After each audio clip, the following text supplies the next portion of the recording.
Good evening. It is time for the recap from Mercury, the show where Jabman025 and myself do in fact review the Witch from Mercury, Mobile Suit Gundam's latest TV series. This week we are talking about episode 9 of season 2.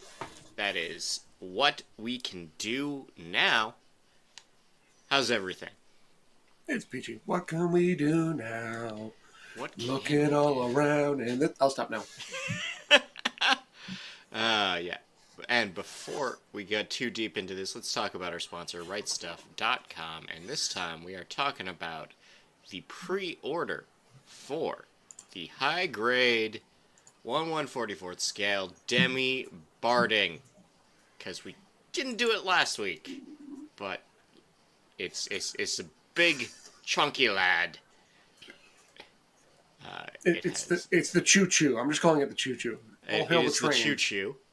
Something that is not in the preview images right now, but there was a hobby show recently that showed it off a little more. That backpack, that's an Incom. The entire thing comes off, it flies by wire, it's got its own camera unit, little dome head, and 2 guns on the back. And Interesting. Yes, they've also confirmed that you can hold the gun like a big bat. You know. Because of course you can. It's a very important feature. It is an important play feature. I've said it before, I'll say it again. When things get real, time to get Lucille. There we go.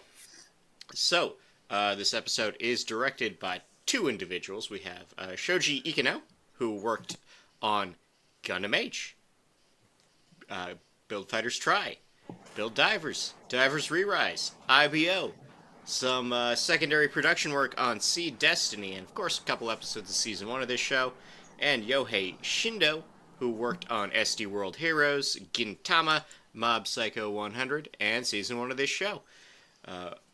Written by Ichiro Kochi, we know who that guy is, and Shogo Yusukawa, who worked on Build Divers Re-Rise, Arg Volin, Certain Scientific Railgun, and 5 Neptunia shows. I don't know if that's all the Neptunia shows, but that is 5 of them. That's a lot of... I don't know how many... I'm willing to bet there are more Neptunia shows, because every time I turn around, there's more Neptunia. It's out there, waiting for us all. If you like Neptunia, boy, have I got good news for you. Yeah, boy, is there so much Neptunia. It's like you and that guy who loves One Piece. Oh man, you're so good. Oh man.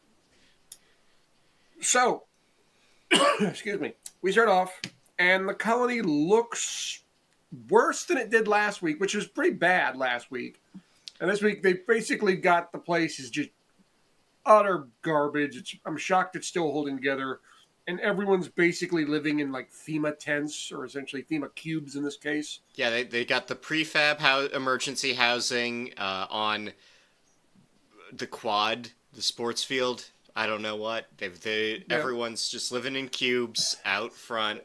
And all the rich kids are complaining. Like, oh, why, this sucks. Why can't we like be happy you're alive? Shut up. I understand. Like, it's a little weird. It's a little weird they have not been evacuated. But we don't know how long the gap's been. It could have been 2 days. 2 days in a tent ain't bad if you're alive, right? That's what I'm guessing. It's like less than a week.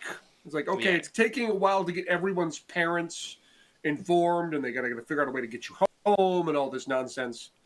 It's going to take a little bit to organize this mess, considering, oh, by the way, our docks have blown up.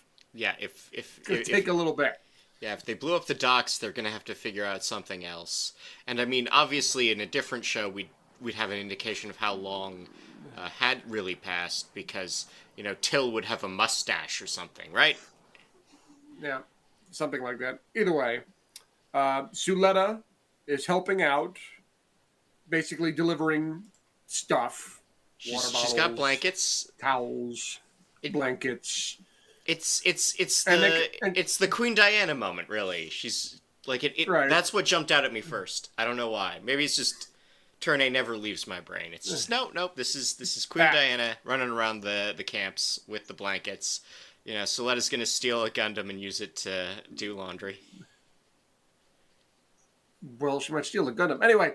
But no, that's later. That's later.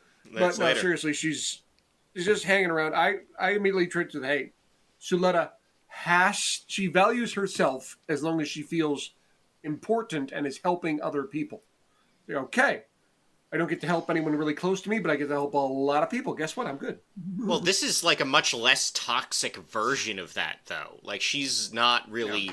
Like, this is actually altruistic and pointed outward, as opposed to before where she was desperate for validation. So we see her handing out blankets. We see Cecilia collar on it, and she admits that she's doing it because she doesn't know what else to really do except be helpful. Right. And then we get the opening, which I'm going to point out. There's something later in this episode that has always been in the opening. It was always there.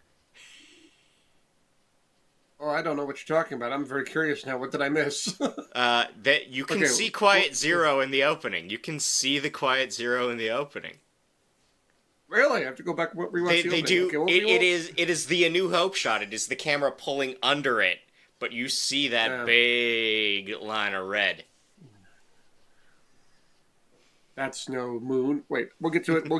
Yeah, we'll get there. Petra is alive. Come back. Yeah, Petra's alive. Surprisingly, yes. I'm bad at knowing who's dead is the theme of this episode. No. Don't.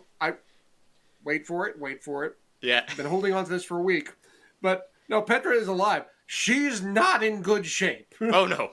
Like, very on life healthy. Support, severely injured. If she comes out of this, she is not going to be looking the same way she went in. Not good. But technically alive. And considering a building fell on her, it's like that guy from Captain America who shows up later in Avengers is like, considering a building fell on me, I think I look pretty good, all things considered. Yeah. So Mio has won the presidency by default. The two sweetest words in the English language, and they're default. Yeah. But yeah, I like. There's no big announcement. It's just like she's there, head in hands, in utter shock of how things have gone so incredibly wrong, and you just hear like a newscast playing on the ground. Elected president now, head of the Benrick Group, and she's like, great, because everything's gone so good as before. Yeah. Bob takes her to facelift grandmas. Well, Bob takes Mio to see Shadiq first, and Shadiq lays out his plan and tries to get the Grassley gals reduced sentences. We'll see how that works. They're getting busted out. I'll bet money they're all getting busted out at some point. Yeah. We then cut back to Earth House, which is now handing out tomatoes to everyone in the camps because they've been living on Calorie Mate gel. Which, yeah. Hey, those are as we said from way back. But after 2 days, nah. Wind the clock back to like that first or second episode. I forget which one. Those are the most delicious freaking tomatoes I've ever seen, and I'm not even a huge fan of tomatoes. Yeah. So you know what? Considering their situation, that's going to be the best meal they've had in weeks. And back to the theme of Scott can't guess who's dead. The bullies from episode 4 are fine. No. That is not the girl. That is her twin sister, Edith. No. They're both fine. That is not the girl. Choo-choo. She had an off-screen twin sister named Edith, who is still here. The other girl sucked out into space, and she's still dead. I reject your reality and substitute my own. They get tomatoes from Choo Choo. We find out that Suletta's been doing such a good job of running the greenhouse that she's just got a whole crate's worth in cold storage, and they're like, yeah, we should just give these out. Because power's going to fail any day now. Power's going to fail. We're all going to be leaving here to go back home while they fix this disaster. Free tomatoes for everybody. Yeah, everybody gets a tomato. On a side note, the greenhouse is burned down, so we're not getting any more tomatoes. So might as well enjoy Yep. these while we can. Nika and Marty talk it out. Nika is going to admit to her crimes, presumably go to space jail, and then she's going to figure out how to pursue her goals some other way. And Marty is a sincere good boy. That's my note. Marty is sincere and good. I like that apology from Marty. He's like, he just kind of he doesn't like break down in sobbing. He's emotional. Don't get me wrong, but he just like, I did what I thought was right. In retrospect, maybe it wasn't the right move. I apologize. Yeah. And then she, kind of, it's like, yeah, you probably did the right thing. You probably did. Did it work out the best for you? Probably not. And it's not your fault. And then he kind of gets a little emotional. Like, okay, I feel better now. Yeah. So SAL shows up to talk to Earth House, but we smash cut over to a different section of the SAL. So I should say the surviving SAL agent and Bell have shown up with a plan, a scheme for Earth House. But we smash cut to the rest of SAL as the Peel Grandmas sell out everybody. Basically, they do it with a smile on their face. Do they ever look frustrated? It's kind of creepy. Or maybe it's the fact that their face is so stretched they can't do anything but smile. They are always so pleased with themselves. And some of that is just making, things that go wrong on Elan's fault. But, they're just so self-satisfied about everything. Basically. They have basically said, gone to the Earth government or the Spacian government, whatever. The point is, they've gone and said, here's everything. They've made the Gundam. They're committing war crimes. They're doing all these horrible things. My dog is whining. They're doing all these horrible, nasty things. And we, the wonderful people of Pale Group, have been doing nothing illegal at all. Ignore that Gundam. Ignore those charred remains. Ignore that we have 5 of the same person over here. We are perfectly good. We're sweet little grandmas. Would you like a cookie? We've traded so many boxes of data for so much immunity. We're so great. Right. Like, we're not going to jail.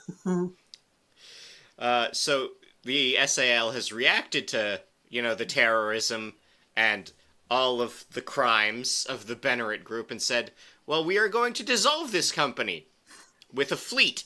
We're going to use a fleet to dissolve a company. Because, you know what the SAL does? Not fuck around. Yeah. Zarius jumps on the Space Zoom with Mio and says, oh, you just blame me. Just put it all on me, and, let the rest of the group can do just fine. They're only trying to dissolve us with a fleet. I'm sure they'll take one old man into custody and call it a day. We then get a scene where... They're going...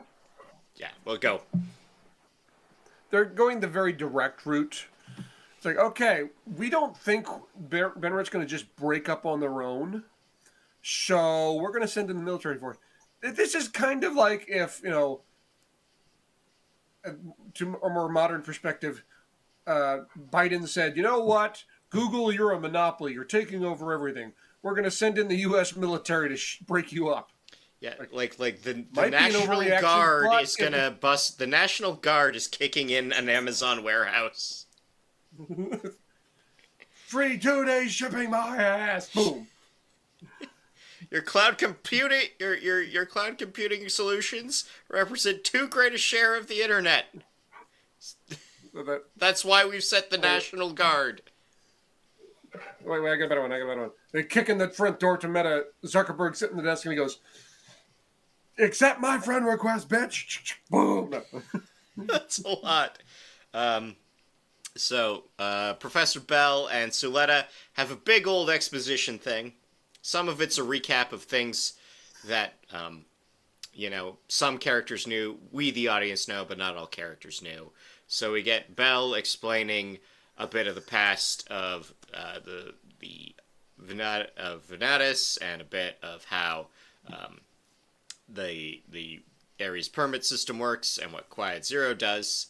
And then we also get Suletta explaining that she's a clone and that really it's just been Eri, the AI ghost of her clone self, doing most of the work.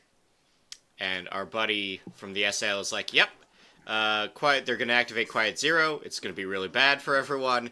And we need you, Suletta, to hop in a Gundam that we seized 21 years ago. The Caliburn.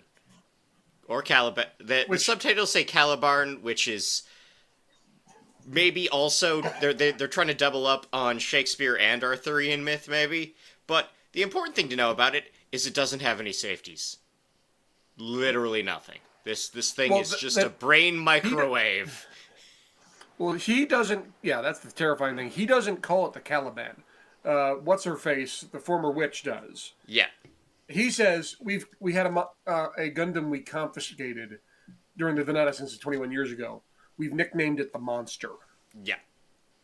And then as soon as she says that, the other lady clicks in and he goes, you still have the Caliban. No.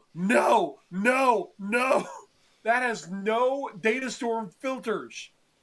Translation, think about it for a sec. She is a clone of Ellie. Ellie synced perfectly with that other suit.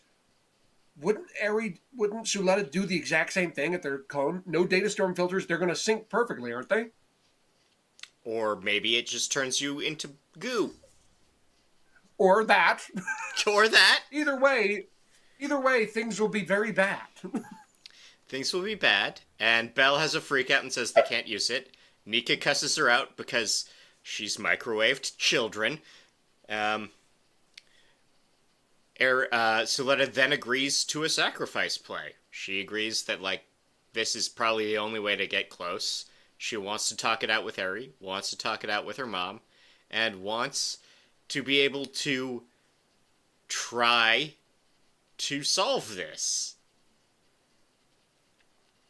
It is at this point that Prospera plugs Eri in to the Quiet Zero, and the pipe organ starts playing a fugue.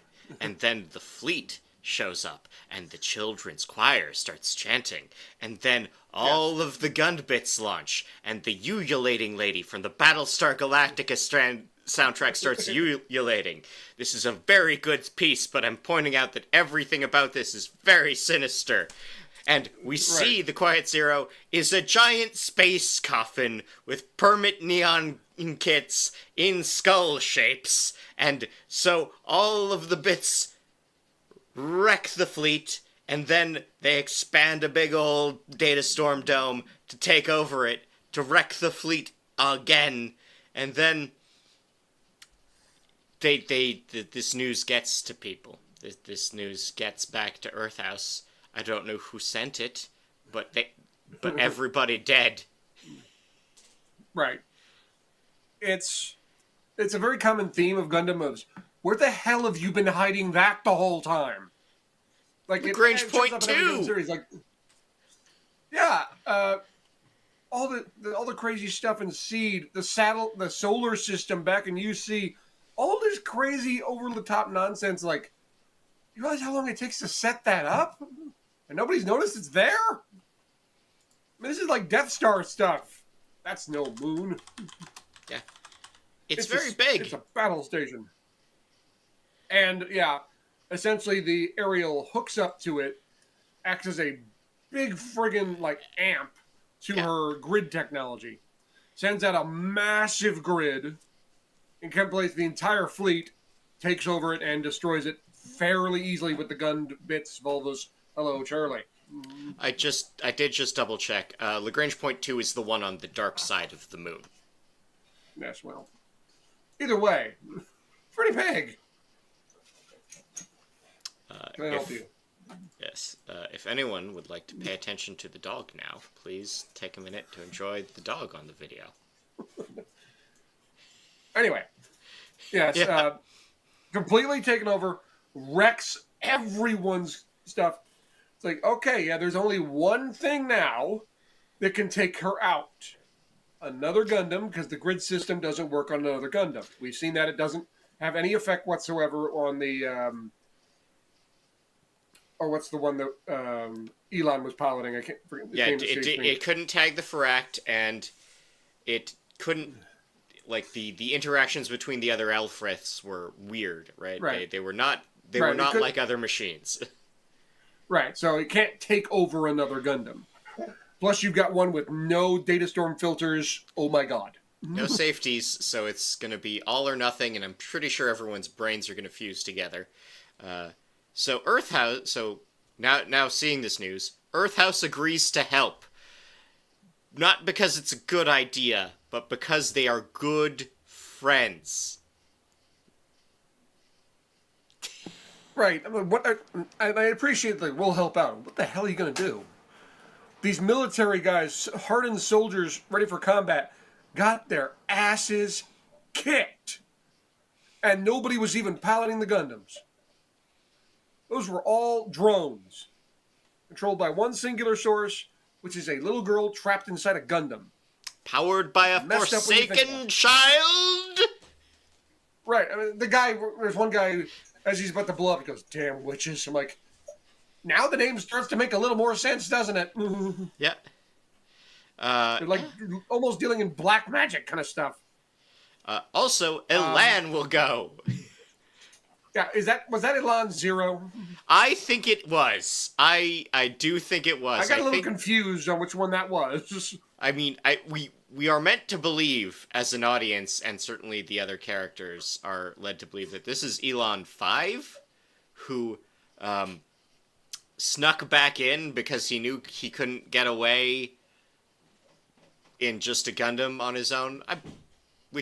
It's either Elan 6, and he's sent in as a spy, that's my bet. It's Elan 0, considering the the Pale Grandmas just left him out to dry. Yeah. Elan 5, why would he abandon the Gundam to come back in? Yeah, I think Elan 0 is possibly there just to, he still might be a plant from the Pale Grandmas. He still might be there to be like, okay, nah, get in, get what you can, fuck him over one more time. Just twist the knife. We've already planned it. You just got to twist it, and he's just gonna go along with that. And we get a scene where Lauda is going to do something rash. Lauda is going to do something rash. He stands in front of the new, almost finished, looks like Gundam, if not completely finished, Schwarzette, and he goes, "I am going to go kill Mio." Like, that's an interesting target, considering all the people he could kill, but like, nah, Mio's going down. He blames Mio first. We'll see we'll see if he might have a list. He could be working his way down. Yeah, he looks rather upset. Look at he did find out his brother killed his father, and his girlfriend just got hit by a building. So yeah, things are gonna. My guess is for him is he's gonna go full rampage, and then Choo Choo's gonna get in his way. Remember, he has a rule. I will never fight Choo Choo. She saved my life. Choo Choo is going to force him back down. Hello, Charlie. But yes, I am very. How many episodes do we have left now? 3. 3. No indication of any sort of sequel, and this does seem to be setting things up for a big messy finale that I'm going to love watching. That doesn't mean we don't get a sequel, that doesn't mean we don't get a movie, but it does mean I think this story arc is kind of coming to a head. Yeah, I'm so confused, because like, last week I was like, oh, we're definitely getting a season 3. There's too much to fill up. And then then this pops up like, well, that's a finale. That Quiet Zero, that's the big boss. That is with the opera, with the choir. That's the Final Fantasy end boss. Yeah, no, this is definitely this is the bad guy. This is the big final boss moment. I mean, if that ain't Sephiroth, I don't know what is. Again, it's big, it's glowing, it's red, and it's going to kill you. It is a giant space coffin covered in skulls, and it ruins fleets quickly. So quickly, it's not even funny. Like, yeah. Pieces are in place for this to go to the end. it's gonna be loud and messy, and I'm gonna be so happy to watch it. Well, at least we now know, like, what was it last week? The high grade kit that we didn't know the name of. It was like, New oh, item okay. B. New item B. New item B. Caliban. That's what she is. And I'm just going to call it the monster, but I like Caliban too. But yeah, more Shakespeare references. I thought as soon as I saw that thing, I thought that was the name, not the Prince of Milan, but in the Shakespeare play, the name that I kept waiting for all year or all season. He's the stereotype of a foreigner. Oh, right. Play. Yeah. Oh, God, Shylock. it's an Italian. Yeah. Oh, yeah. Different play. Oh, that's Shylock. Different Caliban. play. Crap. Close Different enough. play. I'll take it. Yeah. But yes, it's I don't know. I love this series because I have no freaking clue what's going on.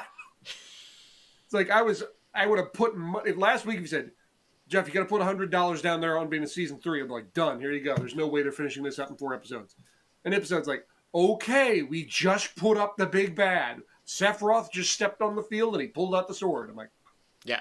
It's like there was a moment where it's like, well, no, they're gonna see, the SAL is gonna get involved and they have an army, and then we're gonna have the big giant army fight, and that could take us a long time. And then it's like, no, they don't have an army anymore. We're just gonna have a little family drama, a little closet drama in Gundams.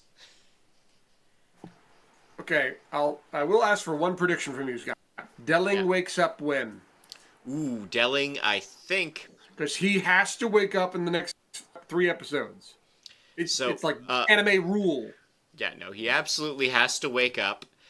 I'm willing to bet 2. I made a joke. I made a joke a while back in a different Discord. Shout outs to the guys at MSB. I made a joke that they explained that Quiet Zero can shut down anything that runs on permit. They also explained that almost everything runs on permit now. And I made a joke that wouldn't it be funny if Delling he's ex-Army, he had some old antique mobile suit that isn't networked. No fracking networks on his on his boat. The Enterprise D scenario. he gets to swoop in with a Mark II Viper. Interesting. That I can actually see that happening. He just pops it. Although he doesn't seem like the warrior type, is more to the general type. But yeah, and hold on, I just had remember what the rule was. If you have to sacrifice yourself to save the daughter, or sacrifice your partner to save the daughter, you do it. That was the agreement with his dead wife. Schwartzette is coming for her head. Maybe he wakes up, sees his daughter in trouble, like, time to go. Time to go. But sir, you haven't completely healed yet. Doesn't matter. I won't be here much longer anyway. The legs are just for show. That's absolutely not true, boss. We're in zero gravity. Shut up. Dan Mason has thrown us a $5. Thank you to Dan Mason for checking us a 5. Speaking of 5s, Godzilla does think it's 5 Lon. No, I think it's Lon 0. I'm sticking with that. Thank you, Dan, though. Speaking of checking us a few bucks. Speaking of checking us a few bucks, let's talk about our sponsor, RightStuff.com, and the high-grade Demi Barding. That's a pre-order right now. It's got a cool backpack that does come with a wire. I don't think it comes with a stand to display it, but it is gonna be nifty. It's got a big gun.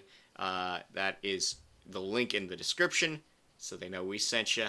But otherwise, I think are we at it? Are we out of it?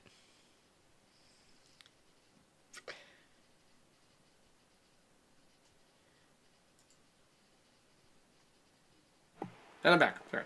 Yeah. Having meat problems. Yeah. I really enjoyed that episode, but like I said earlier, one thing about this series, I have no idea what we're coming next.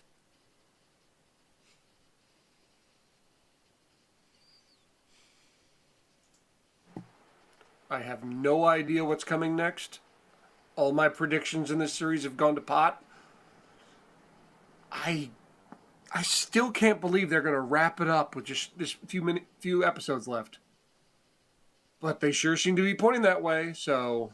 I think, like, 3 seems like a good amount of time to clean it up, maybe give us an epilogue. Ooh, maybe we get a wedding. Maybe we get a wedding played over the end credits. Double white gowns. The Tempest ends with a wedding. Can Bob be the preacher? I think somehow he has to be best man on both sides. No, okay. No, Bob's best man on Mio's side. Choo-Choo's best man on Suletta's. And if the goat isn't the ring bearer, I mean, what are we even doing with our lives? Yeah, what are we doing if the goat's not there? I mean, it's right there, guys. Good night, everybody. Have a good